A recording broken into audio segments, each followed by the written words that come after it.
Hey Virgo, welcome to your weekly reading from May 20th to 27th. I am Charlene Lizette. Let's dive in and see what's going on for you. We have the 10 of Cups, 5 of Cups, Ace of Wands, Queen of Cups. Okay, that's 4. Hermit, there you are showing up. 5. Wow, King of Swords and the Sun. Okay, Empress at the bottom of the deck. Whoa, what a reading, what a reading. A rejuvenation, a refinement of your, not only your love life, but also your perspective, your train of thought, your narrative, your story when it comes to romance and love in your life, right? I think you are acknowledging and recognizing that you are so worthy of having the type of love that you deserve with the Empress here, that like you can open yourself up to love, open yourself up to receiving, open yourself up to romantic connection and, being loved, right? And that you can have the success that you seek in your endeavors, whether they be romantic, friendship, business, etc. Now, with that being said here, there's an illumination on what needs to shift internally in your mindset, right? The things that are not working for you anymore. There's a complete sense of surrender. At the bottom of the deck, we had the surrender card, 12th house Piscean energy.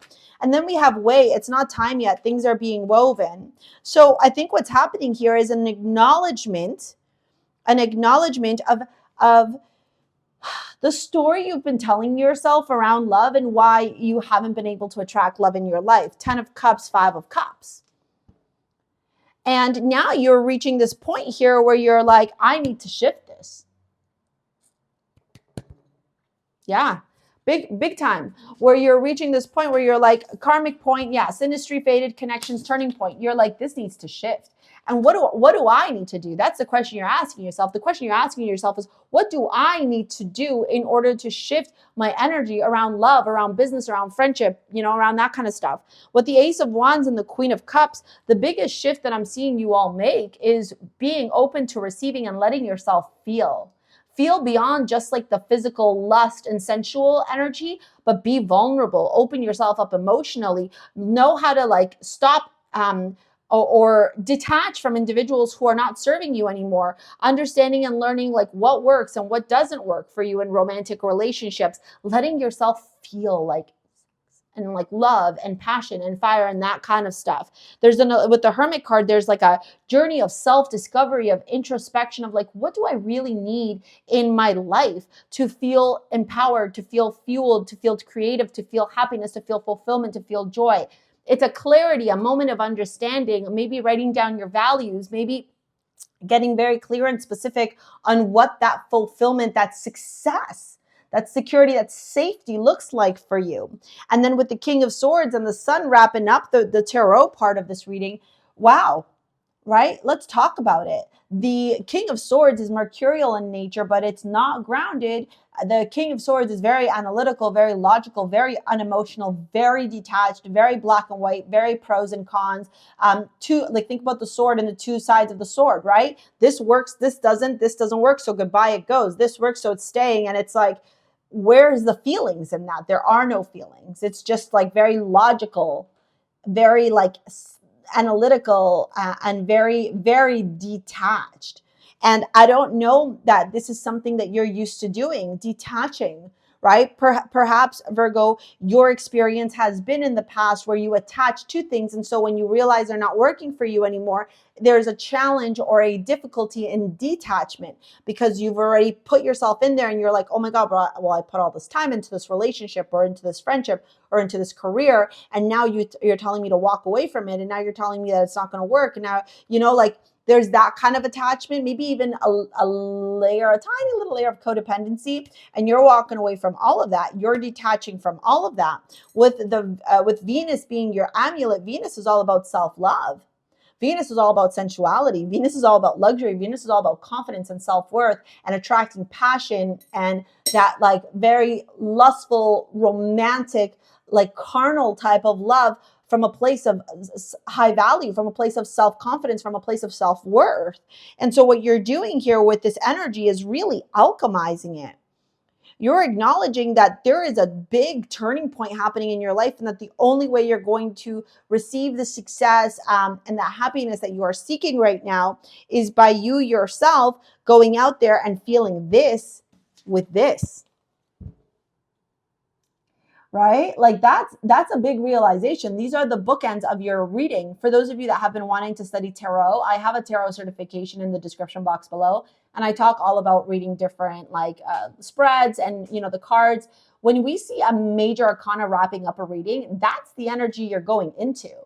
So you're going into the future with the sun energy, optimism, dawn of a new day, excitement, joy, joyful expression, childlike playfulness, right? And the 10 of Cups was the beginning. That's what you're looking for. That's what you want. That's what you wish you had, right? So this is like, I want to make sure that you're getting it right on the camera. So yeah, so this is what you want, and this is the way you're going to get it. This is actually pretty big. Right? This is not playing small. This is not being in like child energy. This is not being in like, I shouldn't say childlike energy. It is. It's very playful, but like immature energy. There's nothing immature about this. This is literally being like, I'm going to step into my power and go after my happiness. Right? That's what makes this energy so beautiful. Now let's dive into your love reading. If there was any courses that I'd recommend for you to take, well, for those of you that have been wanting to read tarot and learn how to be a tarot reader, check out the description box below. My tarot certification is there.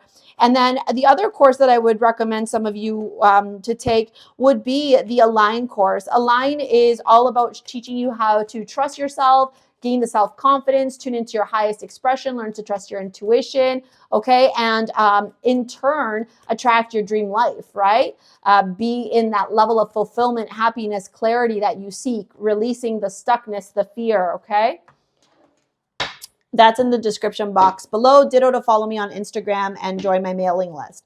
Let's get into this love reading here. We got children, playfulness, and attraction. All right, 3 of Swords and children. For some of you, you have some deep-seated wounds around kids. Maybe you had abortions, or maybe you had miscarriages, or maybe you were never able to have children, or maybe, you're a single parent and you've struggled being a single parent. And let me tell you, single parents are not designed to be successful, especially single moms. Like single dads, oh my God, wow, he's so amazing. Single moms, oh, why did she break up her marriage? Right? Raven comes in to be like, yep. Playfulness and the Emperor. Hi, baby girl. You came to say hi? Right? Yeah, this is about you taking back control of your life. This is about you owning your happiness. This is about you calling in your own happiness. Attraction and the Fool. Perfect. I love this for you. You are on a pursuit of love, joy, happiness with Attraction and the Fool. You're wanting this in your life. You're wanting this. We're right back to where we started. You're wanting the 10, ma'am. You're wanting the 10 of Cups and the Sun in your life. And this is what you're desiring, and this is what you are seeking. And because you are desiring it, and because you are seeking it, and because the universe is always conspiring to work in your favor, and because you know how to manifest your dream life, this is how you're going to call it in. It's inevitable. This is already yours. It's a moment now of embodiment, of confidence, of trusting yourself to be able to go out and get it, and taking the inspired action to make it happen.